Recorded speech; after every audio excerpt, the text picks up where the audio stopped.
Hoje considerado um santo, São Cipriano é venerado pela Igreja Ortodoxa e Católica como cristão de Antioquia. Mas o que você sabe da relação de São Cipriano com a bruxaria e o ocultismo? Pelo fato de muitas pessoas não terem conhecimento sobre a história de vida de São Cipriano, eu, Ivan Lima, irei contar alguns segredos sobre esse homem, que já foi considerado bruxo, mas hoje é uma santidade.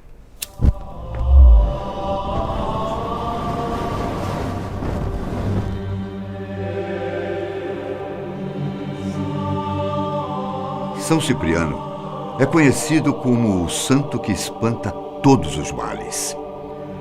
Mas antes de ser consagrado, ele realizava o que era chamado de magia negra.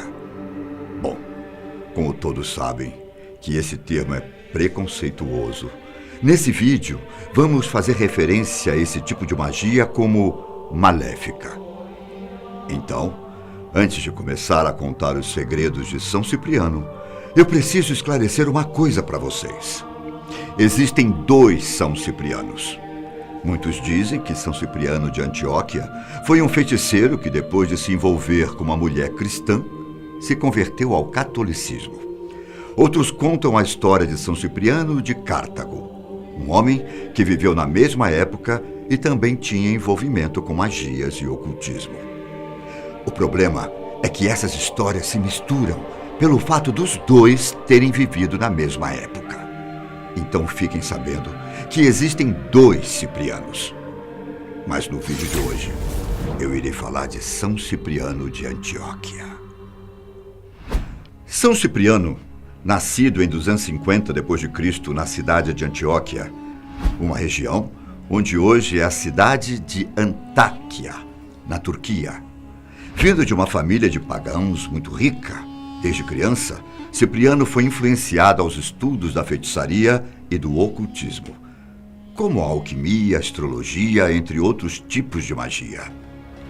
Com apenas 7 anos de idade, ele já era considerado um jovem mago, e dizem que desde essa época ele sabia fazer coisas como invocar trovões, ventos e até formar tempestades. Aprendiz de feitiços e magias estranhas, ele logo se apaixonou pelos mistérios envolvendo ciências ocultas. E não demorou muito para que a cidade de Antioquia se tornasse pequena para Cipriano. O bruxo, como muitos o chamavam, iniciou uma caminhada pelo mundo, absorvendo conhecimentos de várias culturas diferentes. Com 10 anos de idade, Cipriano foi para Argos, na Grécia, onde aprendeu coisas sobre a arte do engano. E serviu a deusa Juno. Tempos depois, ele partiu para a ilha grega de Icária, a serviço da deusa Diana. De lá, ele foi rumo a Esparta, o lugar onde ele aprendeu tudo o que sabia sobre os ritos da necromancia, a suposta arte de se comunicar com o mundo espiritual, para obter informações do passado, do futuro ou do pós-vida, por meio da evocação dos mortos ou dos espíritos, usando ou não os restos mortais das pessoas. Cipriano cresceu, se tornou um homem e um grande bruxo. Com 20 anos de idade, ele chegou ao Egito, especificamente na cidade de Mênfis. Foi nessa cidade que ele aperfeiçoou seus encantamentos e feitiços.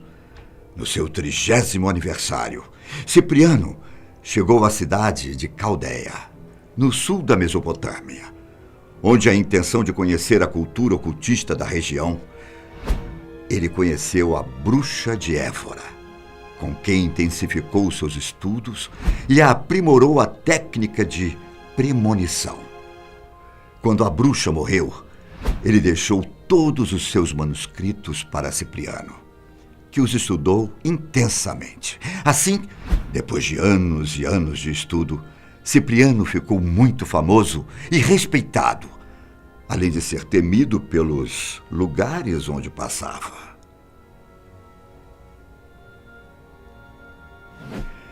Na sua volta a Antioquia, Cipriano se estabeleceu na região como um grande feiticeiro. Porém, foi na sua própria cidade natal que Cipriano iria se converter ao cristianismo. Por causa de uma mulher chamada Justina. Justina era uma mulher rica e muito bela. Seu pai Edeso e sua mãe Cledônia eram pagãos e educaram sua filha seguindo essas tradições. Entretanto, depois de escutar as pregações sobre Cristo, Justina se converteu ao cristianismo e passou a dedicar sua vida a fazer orações. Além disso, ela também se consagrou e preservou sua virgindade, vivendo sob voto de pureza. Nessa época, Justina estava prometida para Aglaide, um jovem rico da região. Os pais da moça, que também tinham se convertido ao cristianismo, concederam a mão da filha para o jovem. Mas ela não aceitou se casar com ele. Aglaide, então, resolveu fazer algo para Justina mudar de ideia. Ele recorreu aos poderes do feiticeiro Cipriano para tentar fazer, digamos assim, uma amarração amorosa. Cipriano tratou logo de fazer o seu trabalho. Ele fez um pó que despertaria a luxúria em Justina e ofereceu sacrifícios ao demônio. Mas algo estava errado. A magia de Cipriano não fazia efeito e logo ele descobriu que as orações e o sinal da cruz de Justina estavam defendendo a donzela. Bom, mas se Cipriano era um feiticeiro experiente, estudado e temido pelas pessoas, por que seus feitiços não tinham efeito em Justina? Isso fez com que ele ficasse completamente desiludido com sua fé. Eusébio, um amigo cristão de Cipriano, tratou de convertê-lo para o cristianismo. O bruxo realmente estava desiludido com sua antiga crença, tanto que, segundo conta a história, ele queimou boa parte dos seus manuscritos de feitiçaria e ainda fez caridades, distribuindo seus bens para os pobres da região. Existe uma história curiosa envolvendo o bruxo sobre quando ele se converteu. Em uma noite de sexta-feira, enquanto caminhava em uma rua deserta, Cipriano se deparou com 14 fantasmas. Entre eles, alguns eram de bruxas que estavam implorando por sua ajuda. Cipriano então declarou aos fantasmas que tinha se convertido ao cristianismo, que havia se arrependido de sua vida de feiticeiro e que agora era temente a Jesus Cristo. Depois disso, Cipriano dormiu profundamente e sonhou que a oração do anjo custódio iria o livrar dos fantasmas. Dito e feito, Cipriano acordou do sonho e, auxiliado pela oração de São Gregório e do anjo custódio, ele se livrou das almas atormentadas daquelas bruxas. Porém, mesmo se convertendo ao cristianismo, a história de Cipriano e Justina não agradou o imperador Diocleciano. Os dois, então, foram perseguidos, presos e torturados. Cipriano e Justina foram forçados a negar a fé cristã. Ela foi chicoteada e ele açoitado com pentes de ferro.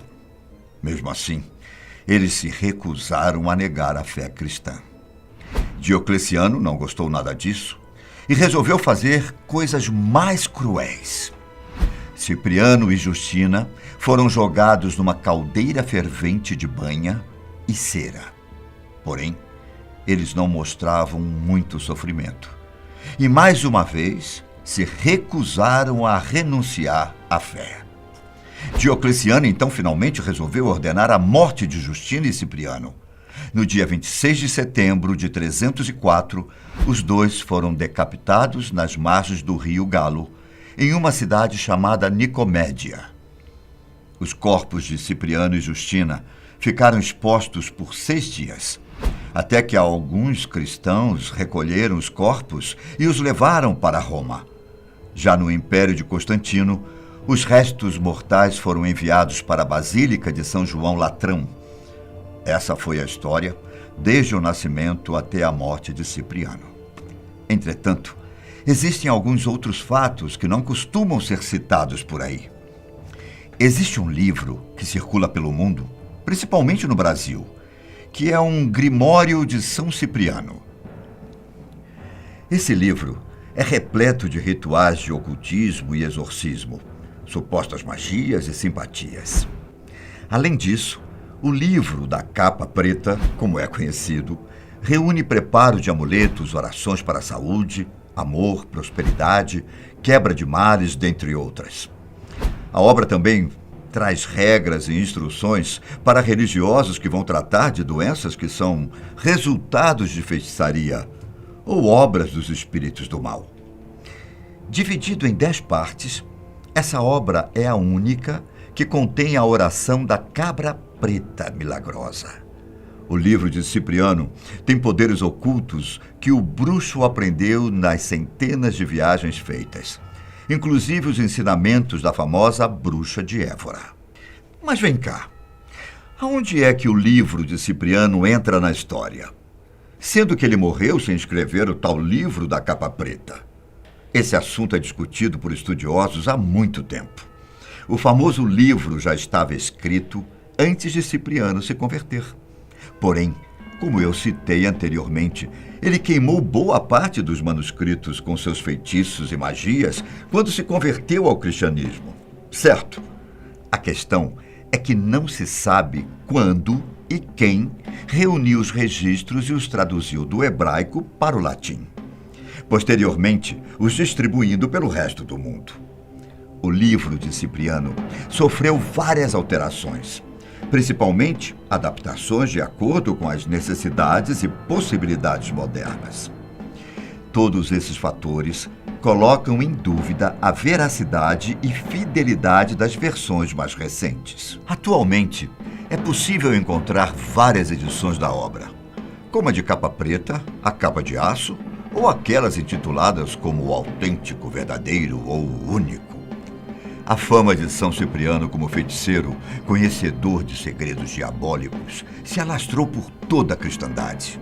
E sua atitude de queimar sua obra só fez aumentar a cobiça pelo conteúdo dela.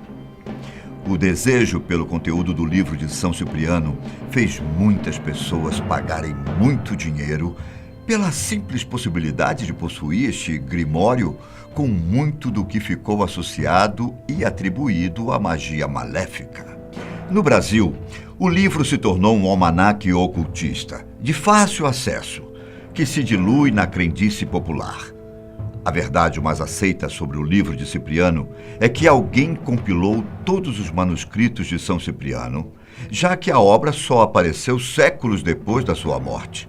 O que se sabe é que a primeira edição do livro saiu em 1846, fazendo com que o livro seja pseudoepigráfico. Sendo assim, mesmo que muitas pessoas acreditem que a obra realmente foi escrita por São Cipriano, e ainda que os feitiços funcionem, não se sabe quem escreveu esse livro tão temido e amado por muitos.